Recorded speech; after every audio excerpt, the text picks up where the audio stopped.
Tickets for the grand opening of Kai Tak's main stadium to go on sale tomorrow. Ombudsman suggests ways to improve efficiency in the reallocation of rental public housing units.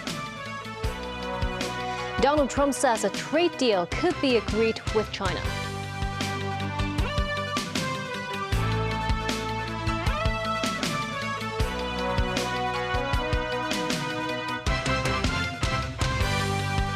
Good evening and thank you for joining us. The grand opening of the Kai Tak Sports Park will take place on the 1st of next month starting at 6:30 p.m. But the event will not be broadcast live and instead be aired afterward on free TV channels and other platforms. Some 8,500 tickets will be up for grabs starting tomorrow, and buying one requires real name registrations. The tickets cost $10 each, with each person limited to buying 2 tickets. Timothy Lee tells us more. The long-awaited opening ceremony of the Kai Tak Sports Park will be held on the 1st of March at 6:30 in the evening. Chief Executive John Lee will officiate the opening ceremony, followed by a 90-minute performance. Celebrity and athletic performances under 4 themes spanning sports and culture have been planned to all revelers. Visitors could expect to see star athletes such as Hong Kong's very own Olympic fencing champion Vivian Kong, the national team's table tennis Olympic gold medalist Fan Zhendong, and badminton legend Lin Dan. Martial arts superstar Donnie Yen will also be there, as well as legendary singers like George Lam and contemporary stars such as Michael Cheng-Tin-Fu. The events will not be broadcast live, and Secretary for Culture, Sports and Tourism Rosanna Law said arrangements have taken into consideration viewers watching from abroad. For overseas viewers, I think they also can, through the apps or through the channels of our different free TV channels, they can watch it together with Hong Kong audience at 9:30 at home and in their country or in their area. When asked about the opening ceremony's effects on the government's budget deficit problem, Law noted authorities will be careful with their spending. All the proceeds will go to the Hong Kong community chest for charitable use. The budget, of course, given the size of the Kai Tak main stadium and given also the involvement of quite a number of crew and staff members, I think we, of course, have included or we, of course, have reserved sufficient production budget for the events. But we will also be very mindful of ensuring that we do it very, very efficiently and effectively. With scores of Hong Kong and mainland celebrities and athletes set to perform at the Kai Tak Sports Park opening ceremony, Secretary for Culture, Sports and Tourism Rosanna Law stressed the canopy will not be open to ensure the arena's excellent sound quality. This Law reminded visitors not to live stream the event on their phones.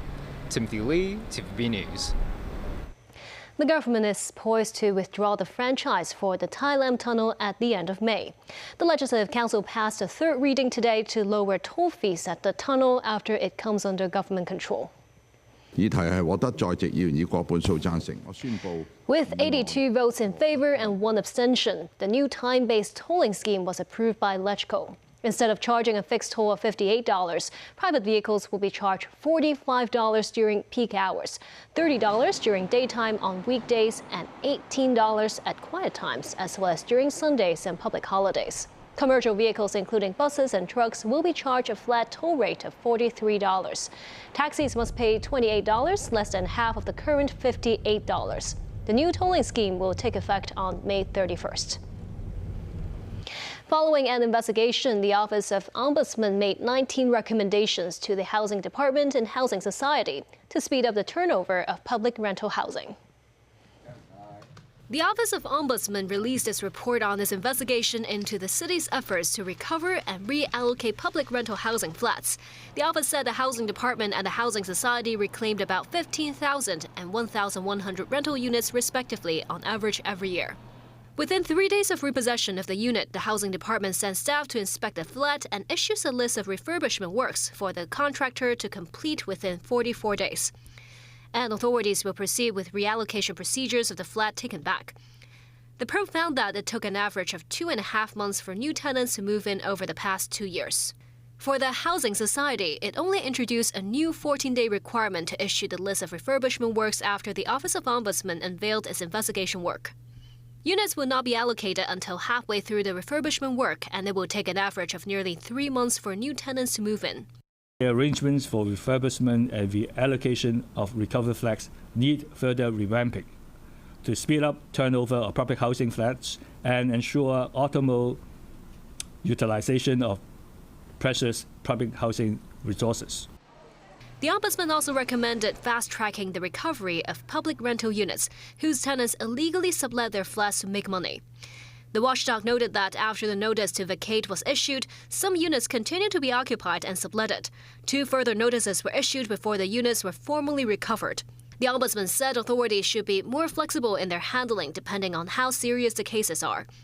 Another case from the Housing Society involved a tenant stranded overseas during the COVID pandemic who was unable to return his public rental housing unit back home, which delayed the flat recovery for half a year. The Ombudsman said the Housing Society should set a clearer deadline for the flat resumption procedure. The Office of the Ombudsman also proposes that the Housing Department and the Housing Society streamline the flat recovery procedures after the death of single tenants, including the handling of their belongings. Other improvements to be made include strengthening staff training and the data analysis system to enhance the allocation efficiency. The Housing Department and the Housing Society said they accept all proposals from the watchdog. The Communications Authority released a survey on broadcasting services in 2024 in Hong Kong. The 2 most watched channels are from TVB. The survey polled 1,640 people between June and September. Nearly 90% of respondents reported having tuned in to free television channels the month before, with an average viewing time of 2.6 hours a day. The most watched channels were TVB Jade and TVB News, with approximately 78% and 67% of respondents tuning in respectively. They were followed by ViuTV and TVB Plus. 85% watched news programs. Around 60% watched drama series. Around 26% said the requirement for English language broadcasting should be revoked, allowing stations to operate international language channels instead. 2.2% said that English channels can broadcast more non-English programs, including those in Mandarin or Japanese. The Communications Authority said the data will serve as a reference for handling license renewal applications for these 2 years. U.S. President Donald Trump said it is possible to reach a fresh trade deal with China. Washington reportedly wants China to buy more U.S. goods and boost investment in the United States. In his letter to the United States, Chinese Commerce Minister Wang Wentao expressed dissatisfaction with the U.S. tariffs slapped on Beijing. But it would be great to keep... Speaking to reporters aboard Air Force One, U.S. President Donald Trump said he was looking forward to President Xi Jinping's visit to the United States, but did not mention when. I have a very good relationship with President Xi. I think a great relationship with President Xi. But remember, he loves China, and I love the USA. So, you know, right there's a little bit of competitiveness. But the relationship I have with President Xi is, I would say, a great one. Trump said he was talking to the Chinese side about TikTok as the U.S. seeks to broker for the sale of the Chinese-owned short video sharing platform. When asked if a fresh trade deal with China could be on the way, Trump said it was possible. The New York Times reported on Wednesday that Trump is eyeing to strike a broad trade agreement with China instead of just adjusting the bilateral trade relations.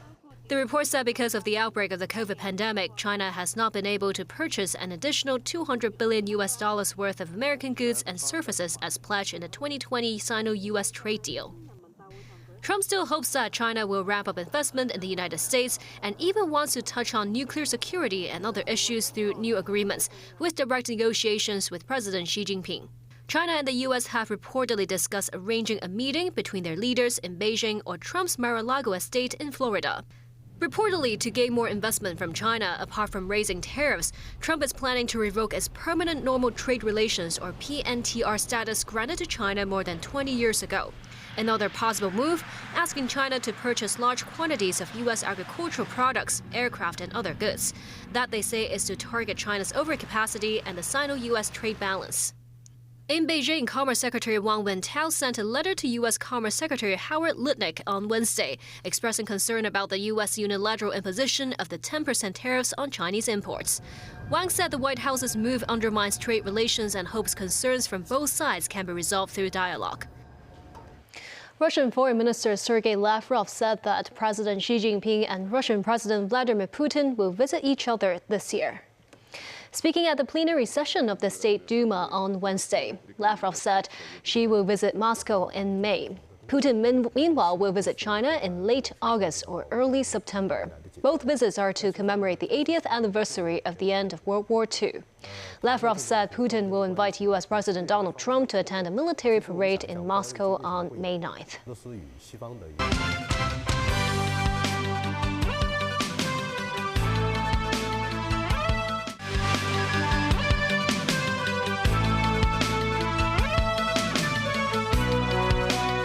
German Chancellor Olaf Scholz and opposition leader Friedrich Merz faced off in a final debate on German television on Wednesday, ahead of elections on Sunday. Polls have Merz's Union Party in the lead, with Scholz's SDP party expected to fall to a heavy defeat. Nasri Karim has more. A debate that could decide Germany's future.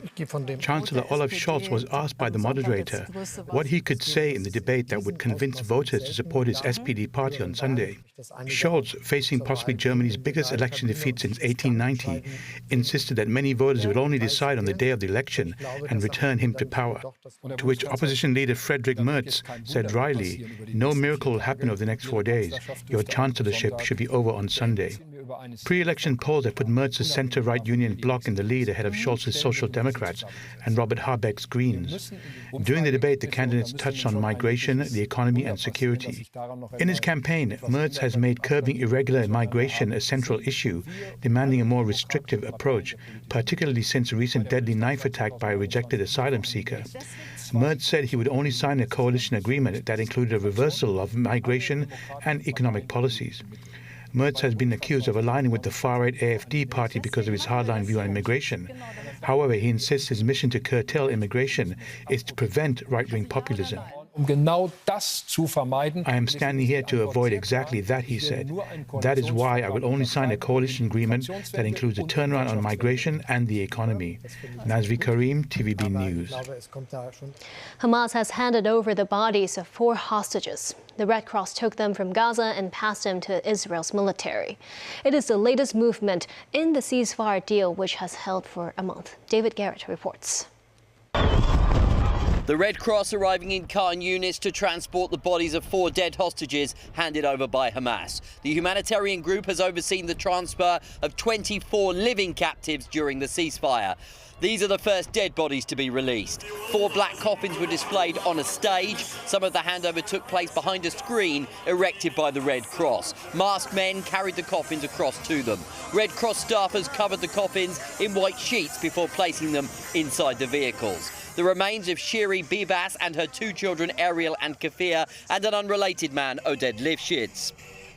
Hamas says all 4 were killed in Israeli airstrikes. The Bibas family died in the first month of the war. The militant group say they did everything possible to keep them alive. Kafir was the youngest captive taken on October 7th, 2023. He was 9 months old. Ariel was 4. At the other end of the age spectrum, Lifshitz was 83 when he was abducted. The Red Cross convoy drove away with the 4 bodies inside. The handover process took 30 minutes. Negotiations on phase 2 of the peace plan are expected this week. 6 more living hostages are set to be freed on Saturday in exchange for hundreds of Palestinian prisoners as phase 1 continues. Across the border, crowds lined the route to pay their respects as the coffins went past. Many turned out carrying Israeli flags in a sombre atmosphere. Also crowds in Hostage Square in Tel Aviv, where people wanted to mark the moment the bodies were handed to the Israeli military. The exchange was not broadcast in Israel. Instead, images of the Bibas family were shown on a large screen. Shiri's husband was released alive earlier this month. Netanyahu called it a very difficult day of grief for Israel, while President Isaac Herzog asked for forgiveness for not bringing everyone back safely. David Garrett, TVB News.